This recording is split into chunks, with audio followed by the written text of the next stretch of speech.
synchronized coughing. The substitution rule. We are learning how to integrate more stuff because lots of applications involve integrals and derivatives. We learned chain rule. That was your least favorite topic in Calculus 1. Well, how to undo it? You used substitution rule. It undoes the chain rule. Undoes the chain rule. Which means the function inside of the integral is the result of differentiation.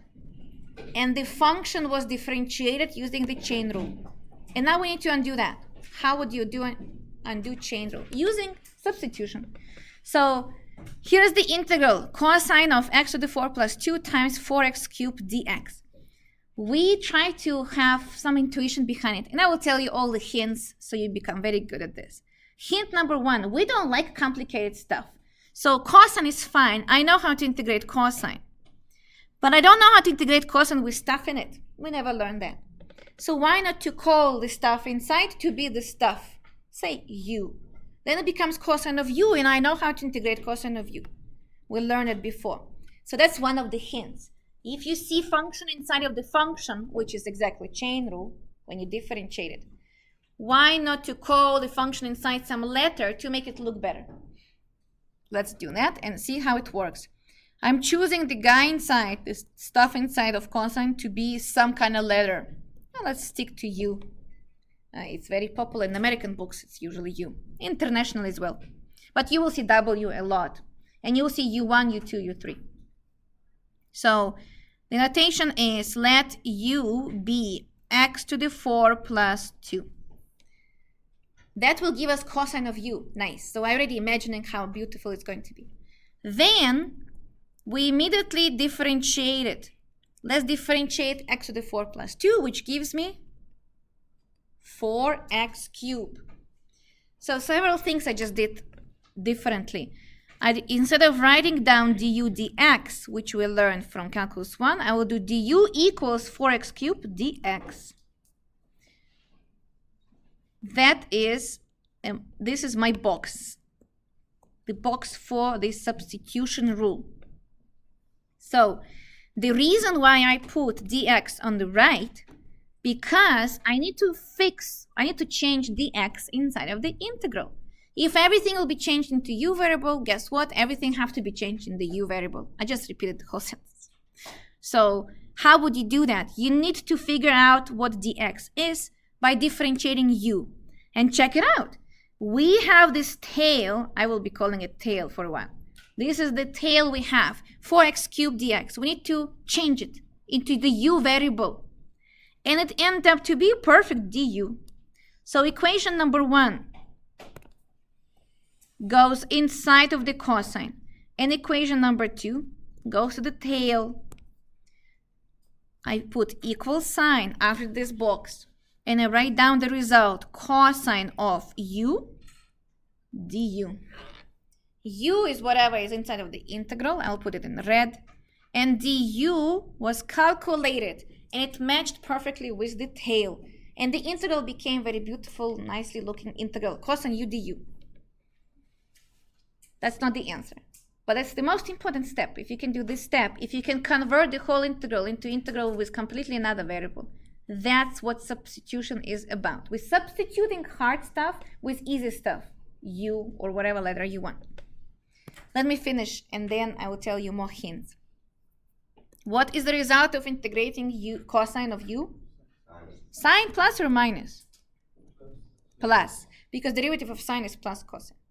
So we have sine of u, anything else? Plus c. That is the answer. But nobody but you knows what u is. I like this phrase. So you have to go back to the original function. Go back to x. How do I do it? Equation number 1, u was x to the 4 plus 2. So that's kind of my note over here. What is happening? I'm rewriting it in terms of x. And just like at the very end of last lecture, we learned how to plug things in, substitute things in. It's going to be x to the 4 plus 2 inside of the sine plus c. This is the answer.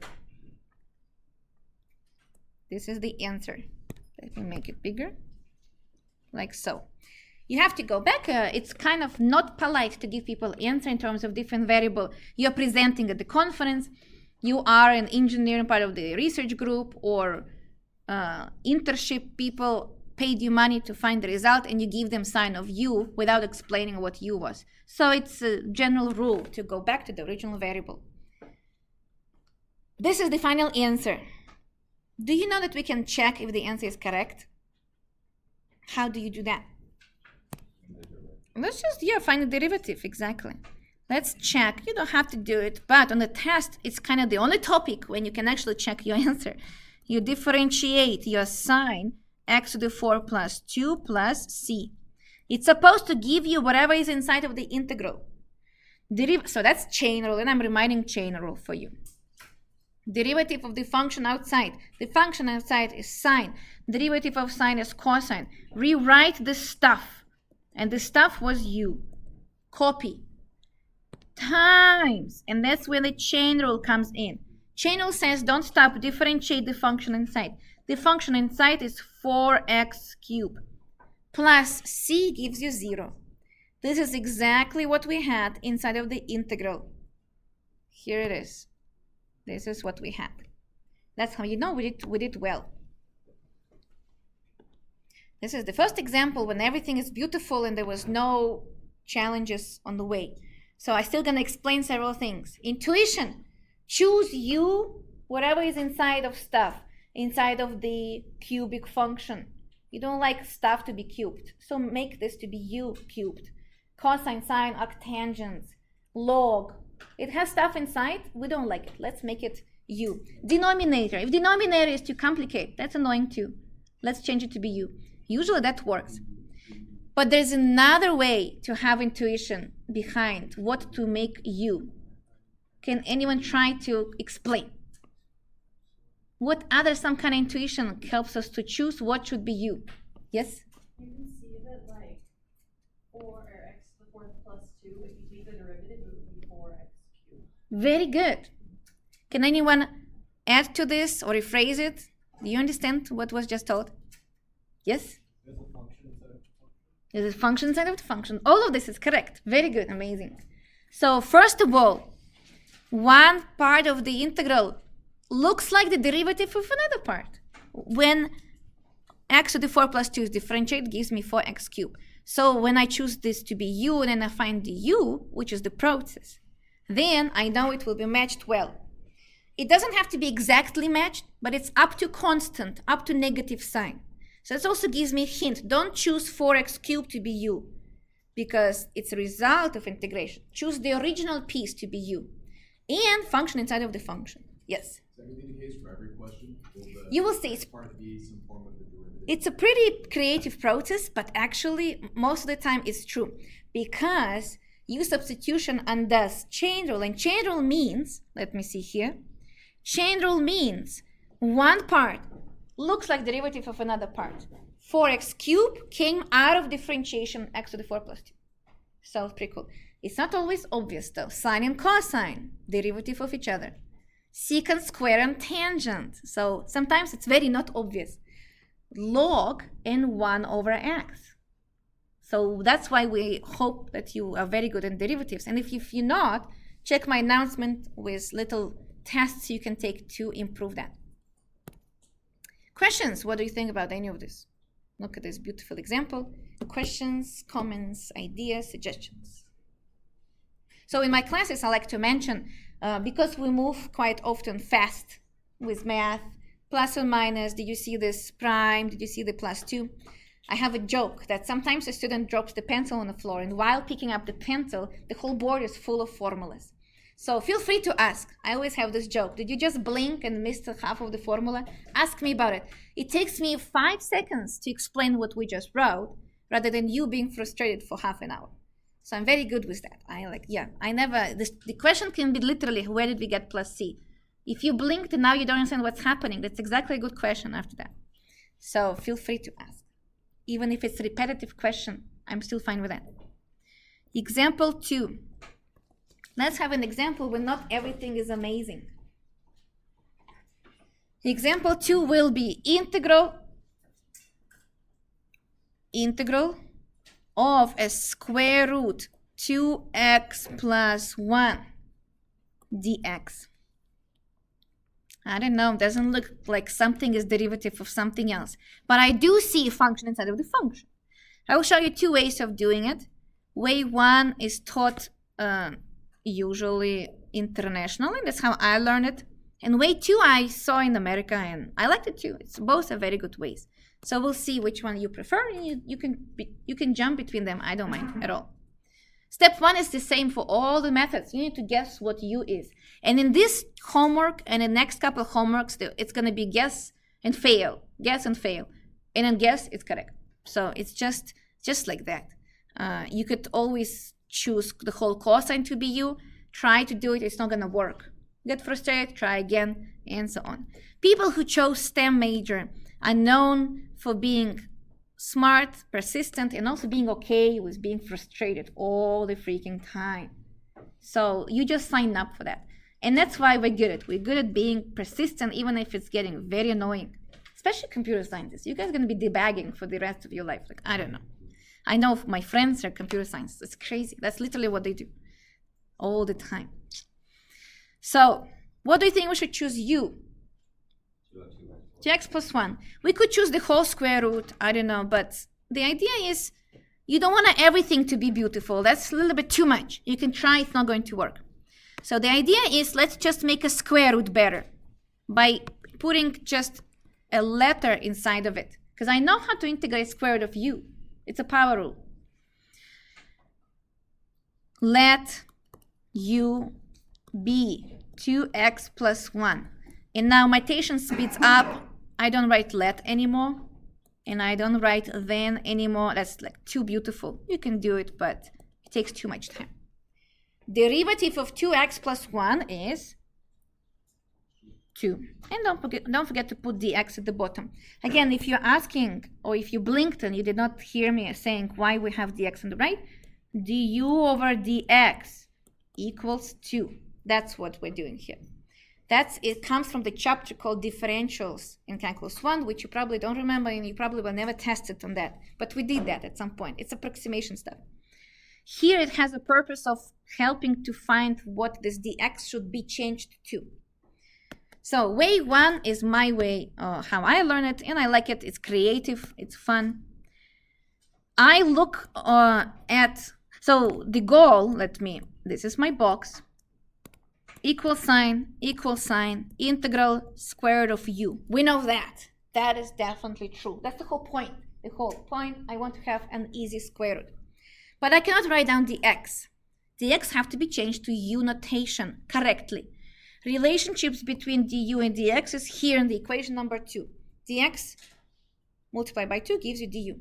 So I'm staring at the integral I have, and I see that I have dx, but I know 2 dx. 2 dx is du. So I will multiply by 2 and divide by 2 to match the right-hand side of the second equation. So, and I will highlight both of them. 2 dx is perfectly du. I will circle it in red and make it du from the calculations. But because I cannot just multiply by 2 and leave it like that, I divide by 2 as well. And I do it outside of the integral just to make it pretty. That is not necessary to be outside. Yeah? But is there 2 like a constant and it can always just come out of the equation? Yes. So that's why I do it. Very good point. So I do it basically 2 times 1/2. 2 will be used to do substitution. 1/2, I just kick it out. I do it all the time. I always kick the constant out of the integral to make it look better. But it's not necessary. But it looks better. So I needed dx, but I have 2 dx. So I multiplied by 2. That's what I just did. And now it's going to be u inside of the square root. Du is perfectly outside. And 1/2 is jumped out of calculations. We did not have 2 dx. So I made it 2 dx. But then it means divide by 2. That's the integral we have. What do you think about this? Yeah, I do. Okay, people don't like it. What? U to the 3 by 2 by 3. Yeah, let's finish integration for sure. What is the result of integration? Square root of u gives you what? U to the 3/2 and times 2/3. I'll write down once to review the square root of u. If you don't remember how to integrate that, rewrite it as u to the 1/2. U to the 1/2. 1/2 plus 1 divided by the same result. 3/2 over 3/2. Don't forget plus c. Now I'm gonna do some black magic with algebra. 1/2 is multiplied by 2/3. U to the 3/2 plus c. Who knows why did I do that? Dividing by 3/2 is the same as multiplying by 2/3, right? Correct. Very good. Dividing by a fraction means you're multiplying by a flip fraction. Officially, it's called reciprocal. Multiplying by the reciprocal. So 3/2 became 2/3. Now you can simplify. It becomes 1/3, just like you mentioned. 1/3 u to the 3/2. That is not a good answer because nobody but you knows what u is. So I'm gonna go back. U is 2x plus 1. Carefully collecting or even keeping all the notation. 3/2 is still outside. 2x plus 1 goes inside of the parentheses plus c. That is the answer. What do you think about this? Did you blink? Yes? You don't use the derivative of u? Derivative of u. You mean this guy? Yeah. Yeah, so we did. Check it out. I found du and I plugged it here. 2 dx is du. So I plug it at the tail again. It was again at the tail, just like last time. The problem is, maybe I'll put it in a bright blue. This 2 was not there originally. So I multiplied by 2 and divided by 2. That's one of the ways of doing it. You kind of make it happen. You just do it. There was no 2 dx, but I needed 2 dx because that's what derivative of u. So I multiplied by 2 and divided by 2. It's fine. I will show in a second the second way. So you will recognize it if you took this class before.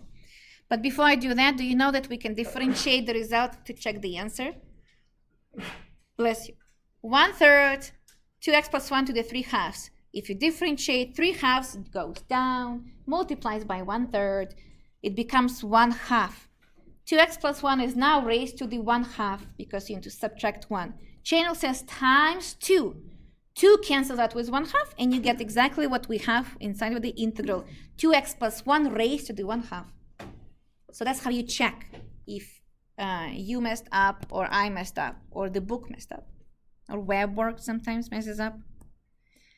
Way 2. So it makes me wonder that you will like it more. The beginning is the same. You make a choice. We chose 2x plus 1 to be u.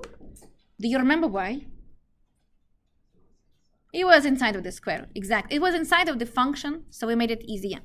The second step is the same, 2 dx. Now, I will remind you what integral we're working with. It is a square root of 2x plus 1 dx. I know it's going to be square root of u because I just chose u. Now I don't know what's happening with the x. With the way 2, you do it this way.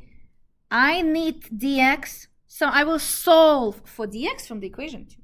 That's a classical way of doing it. So solve for whatever you need. It's not always dx. Sometimes it's going to be 5 dx. Then solve for 5 dx or whatever it is. Solve for dx. To solve for dx from the equation number 2, maybe I will even put like an arrow. We're going from equation number 2. Oh, yeah, I can also number it. Equation number 1, equation number 2. So from the 2, we're going to solve for dx, or whatever you need, by dividing by that constant, whatever the constant is. I'm going to divide by 2, and it becomes du over 2. I actually not a big fan of it. Usually it's better to write down 1/2 du equals dx. And now this is my extended box. I will use equation number 1 in equation number 3 to plug or substitute into the integral. U goes inside of the square root. 1/2 du goes into dx, because as you can see in yellow, I solved for it. Let's see what's going to happen. The square root of u, we know that. And dx becomes equation number 3, 1/2 du, which is the same thing we had before. 1/2 integral square root of u du. If I kick out 1/2 outside of the integral, then we have to finish the integration, and we already have the answer. So that's not the answer, but everything else is the same after this step. Do you see the difference? The first one is creative, kind of tells you what to do. Less writing, that's how I was taught to do it. The second way, you just do it. You don't have to really think much. For the second way, I would say it's better for the exam when you freak out. Then it's hard to be creative, I would say, during the stressful situation on the timer, with the timer on the board. So you see what you need, you solve for that. That's it. Plug it in. Make sense? If not, but also if you have any questions, right now is a good moment. What do you think? What do you think about that?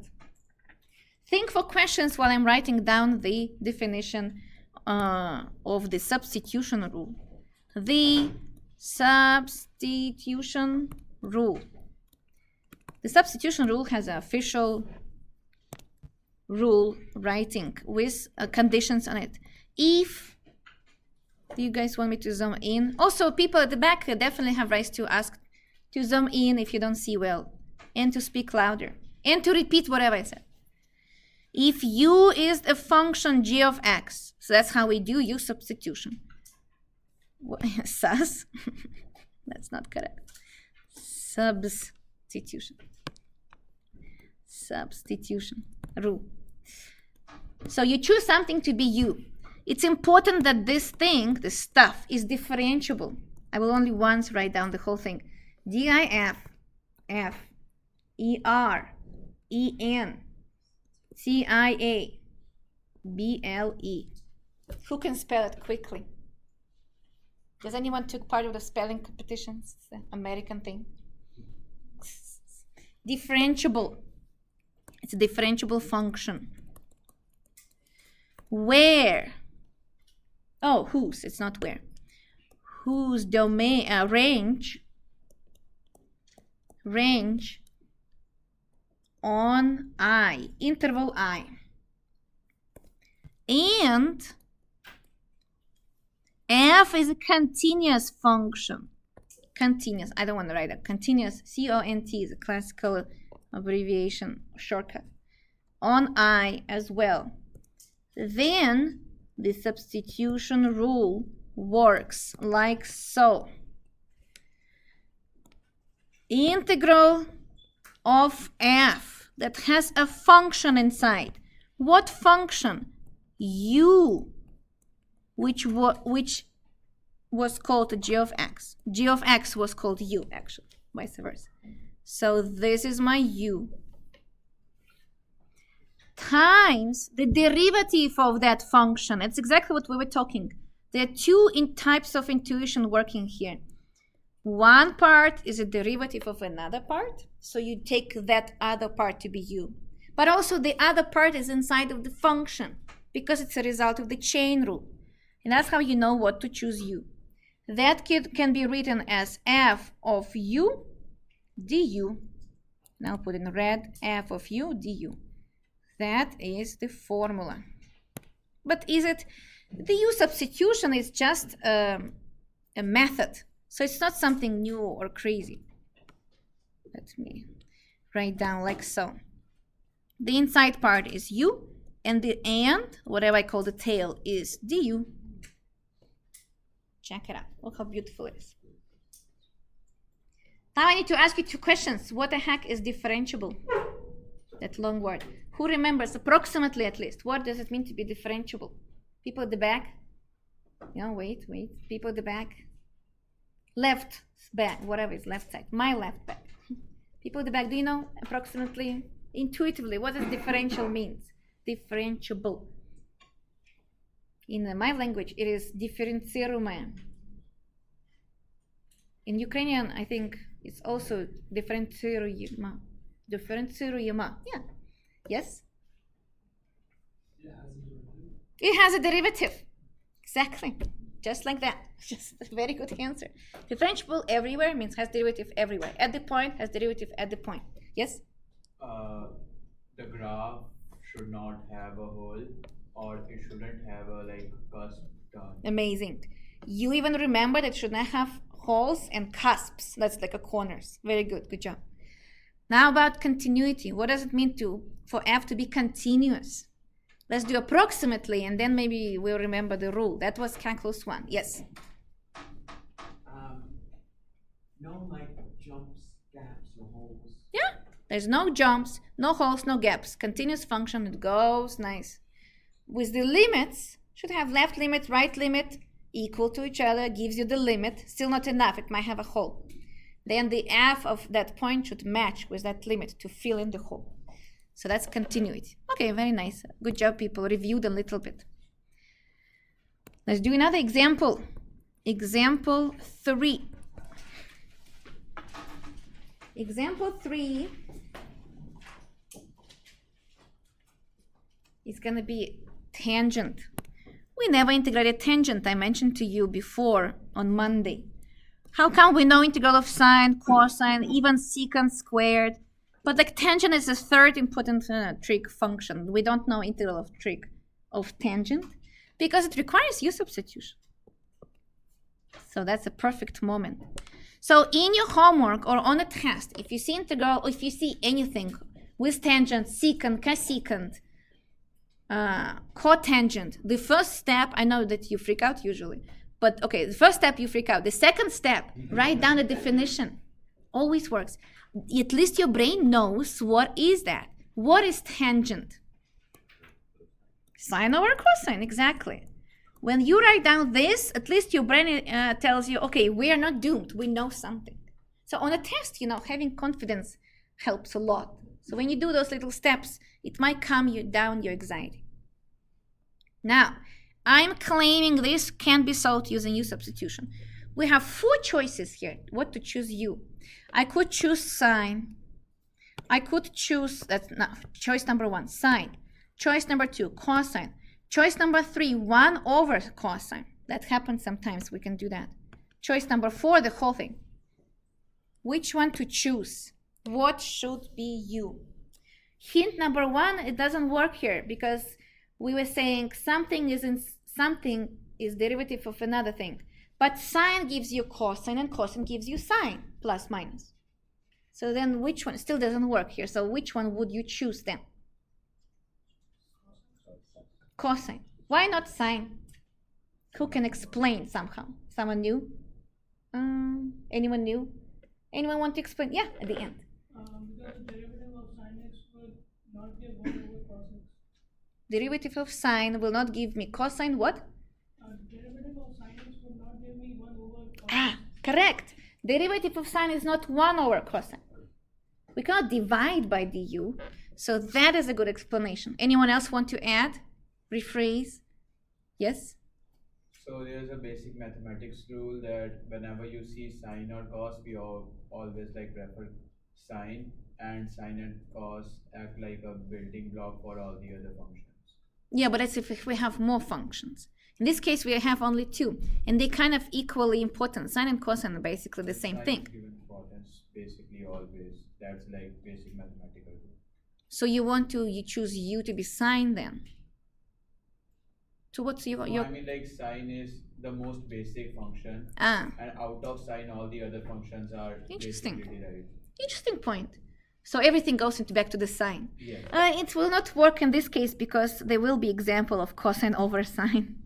So this logic is pretty fun to see which one is more complicated. But I would say the version of the idea that derivative of the top will not give you 1 over the bottom. So that is important. Thus, I will choose the whatever is at the bottom to be u. There's another way of explaining. Who knows? It's like very nice intuitive way. How about the function inside of the function? Sine is not inside of anything, while cosine is. Cosine is 1 over stuff.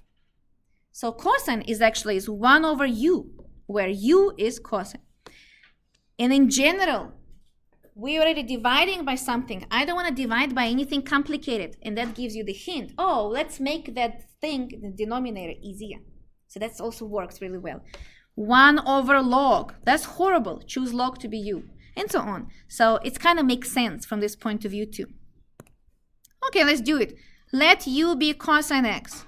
Then du, you don't have to think twice. You just differentiate right away because we need to dig into dx.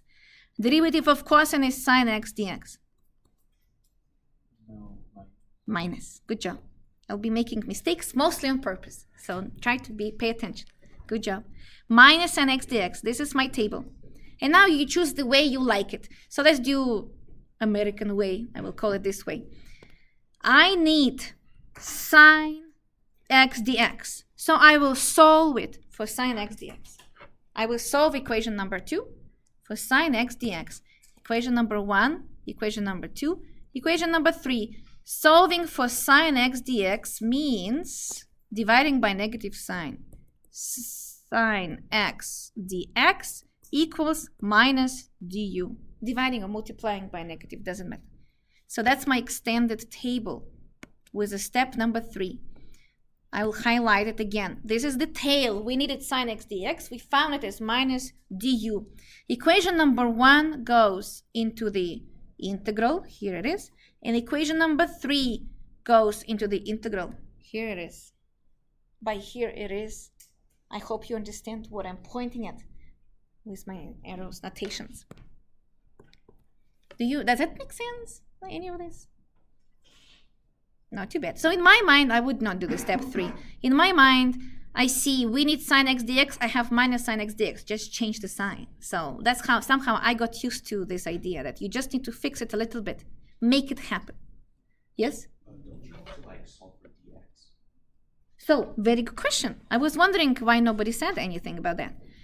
We need dx, so why we did not solve for dx? You can do that, but it is more optimal, faster, I would say, to solve for another thing too if you can. Then I noticed that we have sine x dx, and we have it here too. So why not just solve for that? Yeah, that is more optimal. The question you're asking is good because in some books they do solve for dx. The dx will be du over minus sine x. Then they plug it into integral and sine x gets cancelled out. More optimal to solve it for sine x dx right away. So I highly recommend doing that. Mostly because I see lots of mistakes happen if you just solve for dx. So solve for the stuff you need. Be smart about it, yeah. Kind of like one step ahead. You know what you need. Someone should tell me what's the integral look like. Now it's not very obvious. Someone new? Who wants to tell me? Integral? Anyone? Yes? Integral of what? Negative 1 over u. Negative 1 over u D. du. Amazing. All agree? I would kick out negative outside, but it's not a mistake or nothing wrong with that. I just like to have constants outside. Minus 1 over u du. Did you see that? Or minus integral or. So it doesn't matter. Minus integral du over u, whatever you prefer. That is correct. That is correct. Both are correct.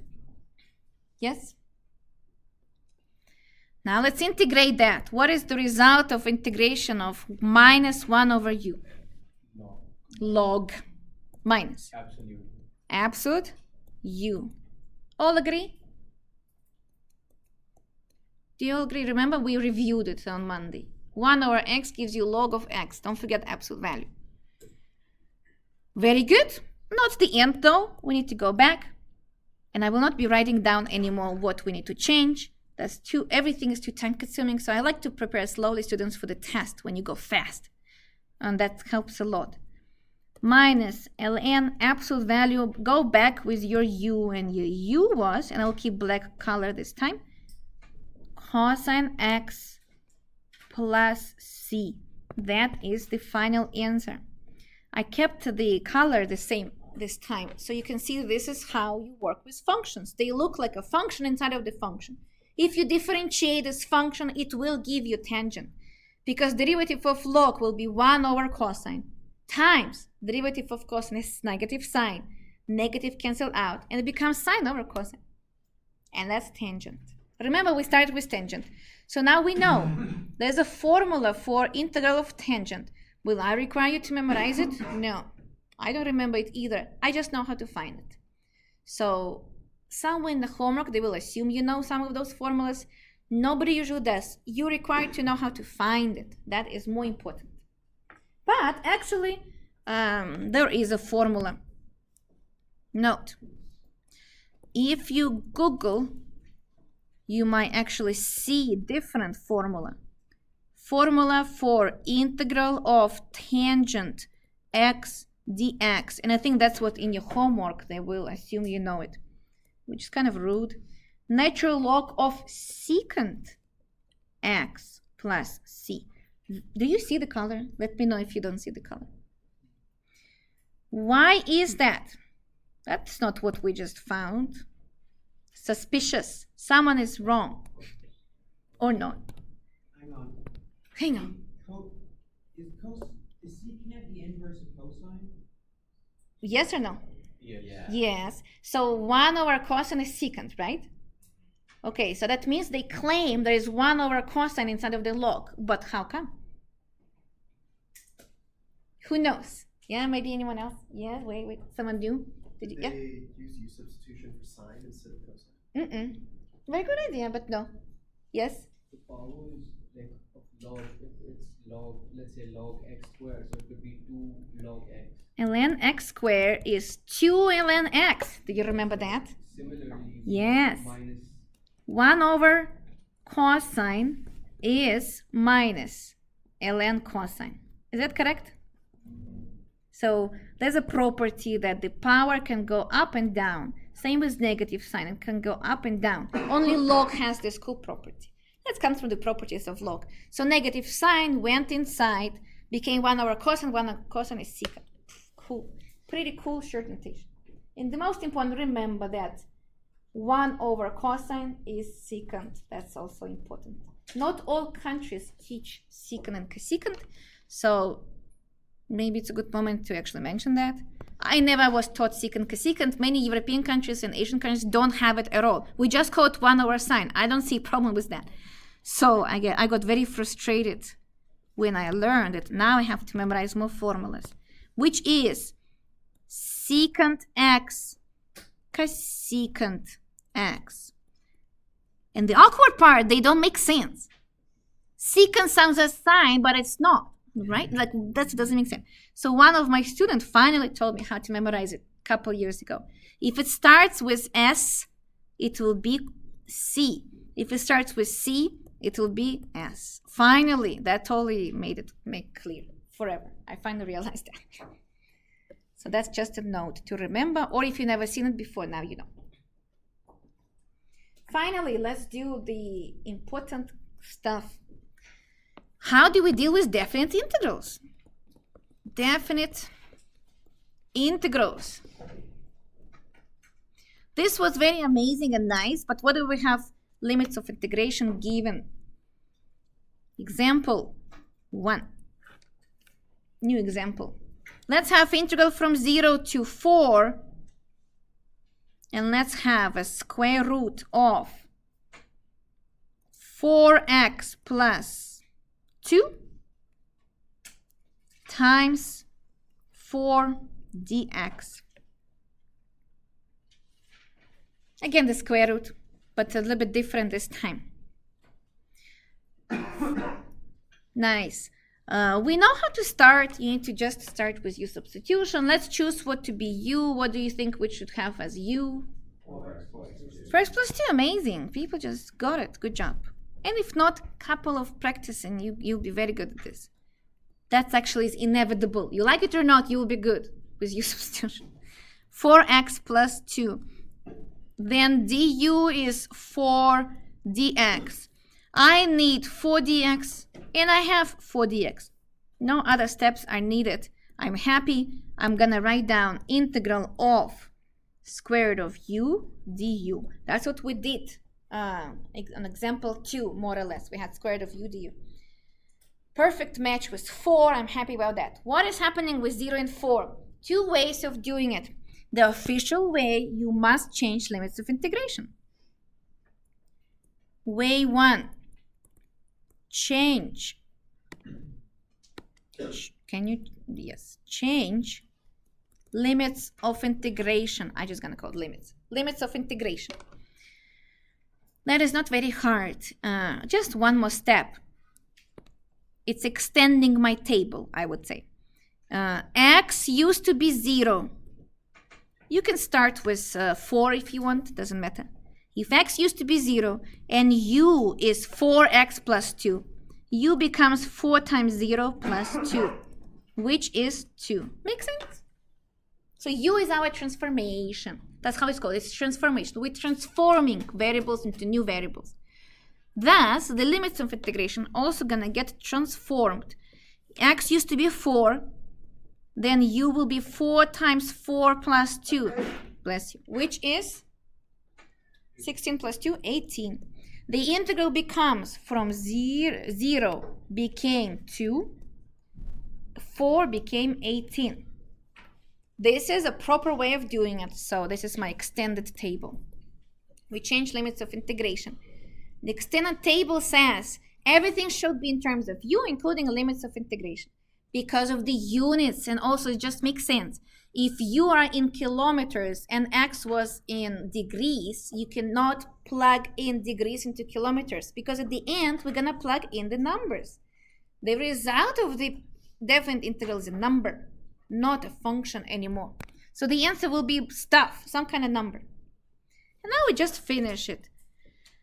Square root of u gives me 2/3. U to the 3/2. At some point you'll memorize it. It's kind of faster this way. From 2 to 18. Double check if you forgot to change limits of integration. Double check this way. Is 2 u or x? Oh, it is u. And 18 is u. Then you can plug it into u. So don't plug grandmothers into the numbers of shops and stuff like that. You have to make sense. 2/3. Open parentheses. Plug 18 first. Let me color code it. 18. Don't forget to raise it to 3/2, so carefully copy paste. Minus, plug the bottom. That's what we reviewed on Monday. And I'm plugging 2. Calculating. Actually, I don't have the answer because I changed numbers from my notes. Calculating that. I mean, that is already a good answer, but 2/3 could be factored out, and so on. So it should be a number. So remember, that is a number. If you calculate it, let me know the answer. Exact one. I would like exact one. I don't like decimals. How much? 49. That's a very good number. Are you sure? Wow, better than I had before. Oh, cool. Wow, that's a very clever choice I made. Wait, that's not, that must be rounding, right? I don't know. Did you round it? It's rounded down. Yeah, I know. I want the exact one. Oh, 49.026. Okay, that's still not the exact one though. 0.026. But I wonder what the fraction is. 104. 104 root 2 by Root 2, the amount of 30. Oh, wow. Thank you. Yay, that's good. I like that. Remember, I mean, there's a whole joke about engineers. Oh, yeah, you know, pi is 3. Nobody cares. But if you ever end up working, for example, for Mayo Clinic or any cancer research, microbiology will need the 11,000 decimals. That's the exact answer is the best. In space science, which many of you will be doing, yeah, that's okay. You know, 10,000 kilometers is nothing in space science. But microbiology, machine now are cutting through the flesh when they perform surgery for appendicitis surgery. That 5th decimal might kill someone. Just letting you know. Yes. on the test, are you gonna want the exact fractions? You will see. I usually ask for exact, but I tend not to take points off if you don't have. But the multiple choice one has exact answers. That's important. Way 2, before we leave, I still have 2 minutes. Way 2 is, can we not change limits of integration? Well, actually, some of us were taught not to do it if we don't want to. So I will explain it like that as well. Let's choose u to be 4x plus 2. We know that. du is 4dx. We know that. Good, good. And let's treat this integral as indefinite integral of square root of u du. Like so. Then I know how to integrate it. It's 2/3 u to the 3/2. And now the question is what to do now. Did you notice something unusual in the previous example? We did not go back to x. Did you notice that? So let's make a note. If you change limits of integration, comma, do not go back to the original variable. It's not necessarily x, maybe t or anything. Do not go back to the original variable because the answer is a number. Nobody cares how you got it. Well, quite often. So you don't have to do extra calculations. But if you don't change limits of integration, the notation stays like so. You will see it in some books. X equals 0 and x equals to 4. And I make this like happen. I see it's x, so I cannot plug it into u. Kilometers into percentages, you cannot do that. Thus, you go back if you don't change limits of integration. So, instead of 2/3 u 3/2, I will rewrite as 2/3 4x plus 2 3/2 bar from 0 to 4. And you double check again, is 0 and 4 are in terms of the correct variable? Yes. You can plug x into x and you can plug u into u. Go back to the original function if you never change limits of integration. And you will see the answer is the same. Check it out. 2/3, when I plug 4 times 4 is 16 plus 2 is 18 to the 3/2 minus 2/3. And now I plug 0, and it gives me 2 to the 3/2. Isn't it the same thing? So the answer is the same. Here you go, to compare. I quite often use the second method because I was trained to do it. But in the book and in other classes, you might see that they always say you always have to change limits of integration. In my class, you can do both. I don't mind. But with other professors, you should clarify with them first. So, you see when I did not change limits of integration, I kept it in different color, or at least I made it very clear. It is x 0 and x 4. So you don't get confused and accidentally plug 4 into u later. And that's kind of the idea here. What do you think about all of this? Yay? No? Oh, okay. You can start your homework. Please start your homework today if you can. The fresher you are, the better it is. Study says you forget 80% of the knowledge by the end of the day. So if you start today, you still have something. The deadline for homework is Monday, but I moved it to Wednesday. So it's next week Wednesday. 5.5. Thank you for good questions. Just a second.